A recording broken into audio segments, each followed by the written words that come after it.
Η φιλοσοφία μας είναι απλή, αλλά γεμάτη πάθος. Να ταξιδεύουμε μαζί σας και να ανακαλύπτουμε τις κρυμμένες ομορφιές της πατρίδας μας. Μείνετε συντονισμένοι. Καλώς ήρθατε στο Alpha Travel TV και στην εκπομπή μας γνωρίζοντας τον τόπο μας. Μπαίνεις στα μέθανα και το GPS τα χάνει για λίγο. Αριστερά σου μια γαλακτερή, απόκοσμη λίμνη που μυρίζει ηφαίστειο και δεξιά στο απόλυτο πράσινο των Αγίων Αναργύρων. Καλώς ήρθατε στο πιο ψαγμένο και εναλλακτικό μέρος του Σαρονικού, τα μέθανα. Γιατί όμως βρωμολίμνη? Αυτό που μυρίζει είναι το υδρόθιο, ένα αέριο που έρχεται κατευθείαν από τα έγκατα του ηφαιστείου και λευκαίνει το νερό. Μπορεί να σου σπάει τη μύτη, αλλά είναι ένα φυσικό ελιξίριο υγείας. Διώχνει πόνους σε αρθρώσεις και μέση, κάνει delete στο στρες και αναζωογονεί το δέρμα. Με λίγα λόγια μπαίνεις κομμάτια και βγαίνεις καινούριος. Για τις δερματικές παθήσεις, το θιάφι έχει φυσικές, αντισηπτικές και αντιφλεγμονώδεις ιδιότητες. Βοηθά θεαματικά στη θεραπεία για έξαιμα, ψορίαση και νεανική ακμή. Αυτό το αέριο λευκαίνει το νερό και το μετατρέπει σε ένα από τα πιο ισχυρά θεραπευτικά ιαματρικά λουτρά της Ευρώπης. Με λίγα λόγια μυρίζει υγεία και ηφαιστειακή ενέργεια. Η χερσόνησος των μεθάνων είναι στην πραγματικότητα ένα ενεργό ηφαίστειο που ανήκει στο ίδιο ηφαιστειακό τόξο με τη Σαντορίνη, τη Μήλο και την Νήσυρο. Στα ορεινά της υπάρχουν πάνω από 30 ηφαιστειακοί κρατήρες. Καθώς οδηγείται από την Πελοπόννησο, από την περιοχή της Τριζηνίας, ο δρόμος στενεύει και γίνεται μια λωρίδα γης με θάλασσα δεξιά και αριστερά ταυτόχρονα. Η καθαρά ιστορική πληροφορία λέει ότι ο Θουκυδίδης έγραψε για το κάστρο τους και ο Παυσανίας για τα λουτρά τους. Και εμείς συμπληρώνουμε ότι ήρθαμε για να γνωρίσουμε τον τόπο μας. Ο Παυσανίας, ο περιηγητής της αρχαιότητας, ήρθε εδώ το 2ο αιώνα μετά Χριστόν. Έγραψε ότι μόλις έσκασε το ηφαίστειο, η γη άρχισε να αναβλύζει καυτό θεραπευτικό νερό. Σήμερα, αν οδηγήσεις λίγο πιο βόρεια, βρίσκεις τα λουτρά του Παυσανία. Μία φυσική πισίνα δίπλα στο κύμα, όπου κάνεις μπάνιο στους 39 βαθμούς με θέα το Αιγαίο. Δηλαδή, ιστορία και σπα 2 σε 1. Μετά το πρώτο οπτικό σοκ κατεβαίνουμε στο λιμάνι. Εδώ το ρολόι σταματάει. Είναι η επιτομή των χαλαρών ρυθμών. Τραπεζάκια δίπλα στο κύμα, φοίνικες και μια θαλασσινή άβρα που σε κάνει να ξεχνάς ότι λίγα μέτρα πιο πίσω η γη κάποτε έβραζε. Παρόλο που ο κεντρικός κρατήρας στην καμένη χώρα έχει να εκραγεί πάνω από 2.200 χρόνια, το ηφαίστειο των μεθάνων θεωρείται ενεργό. Η βρωμολίμνη είναι η τρανή απόδειξη ότι η γη από κάτω αναπνέει ακόμα. Είναι ζωντανή. Η έντονη ηφαιστειακή δραστηριότητα ξεκίνησε πριν από περίπου 1.000.000 χρόνια. Απίστευτο.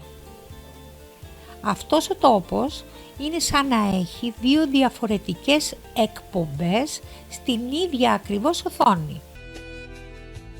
Ένα γεωλογικό ντοκιματέρ με ηφαίστεια και ιστορία βέβαια, το απόλυτο ελληνικό καλοκαίρι. Το απόλυτο μπλε. Η θάλασσα φτάνει σχεδόν μέχρι το λάστιχο του αυτοκινήτου. Η μαρίνα γεμίζει ιστιοπλοϊκά και η περατζάδα σε προκαλεί να πατήσεις φρένο και να κατέβεις για περπάτημα. Γυρνάς το κεφάλι και το μάτι σου, ηρεμεί. Καΐκια που λυκνίζονται, φοίνικες και μια θαλασσινή άβρα που σε κάνει να ξεχνάς ότι λίγα μέτρα πιο πίσω η γη κάποτε έβραζε.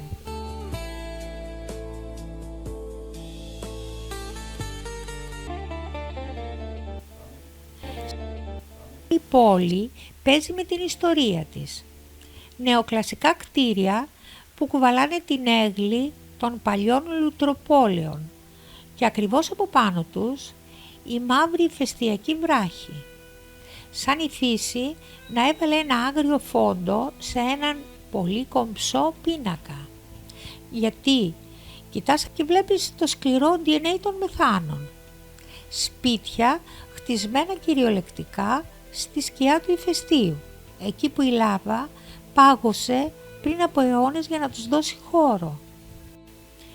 Μια αναπάντεχη και πολύ όμορφη συνάντηση στην παραλία των Μεθάνων ήταν ότι πετύχαμε τον μοτοσικλετιστικό σύλλογο από την Πάτρα που είχε βρεθεί στην περιοχή για εξόρμηση.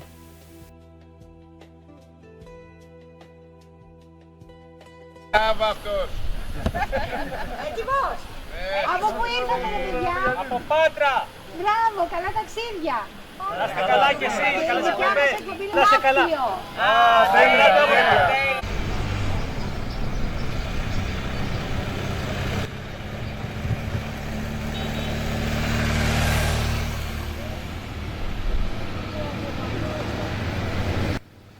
Αν και τους είδαμε για λίγο, ο πρόεδρος τους, ο Κώστας Τσορτός, μας μίλησε για το δικό τους ταξίδι και όλη η παρέα μας μετέδωσε την καλύτερη θετική ενέργεια των δύο τροχών. Καφετέριες και μπαρ βρίσκονται στην ακτή του Σαρονικού. Είναι από τα πιο γνωστά all-day στέκια. Σερβίρουν καφέ, κοκτέιλς και φημίζονται για το παγωτό μηχανής βανίλια. Είναι ιδανικό σημείο για να πείτε ήρθαμε για ηφαίστειο και καταλήξαμε να τρώμε παγωτό μηχανής δίπλα στα ιστιοπλοϊκά.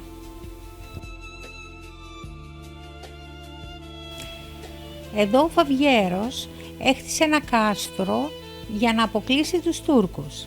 Σήμερα το μόνο που αποκλείει είναι το σήμα στο κινητό σου. Είναι το ιδανικό μέρος για να κάνεις ghosting σε όλους, αφού δεν θα σε βρει ούτε η Google.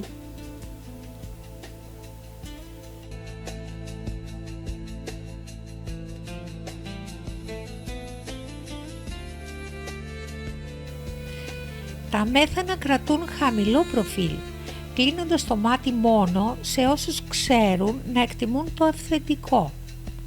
Μας χάρισαν εικόνες και μια μαγική ταξιδιωτική ενέργεια που θα κρατήσουμε μαζί μας για καιρό. Μην προσπερνάτε τις κρυμμένες γωνιές αυτής της χώρας, γιατί έχουν πάντα μια ιστορία να σας διηγηθούν. Σας ευχαριστούμε που ήσασταν μαζί μας και σε αυτό το 4ο ταξίδι. Ραντεβού στο επόμενο.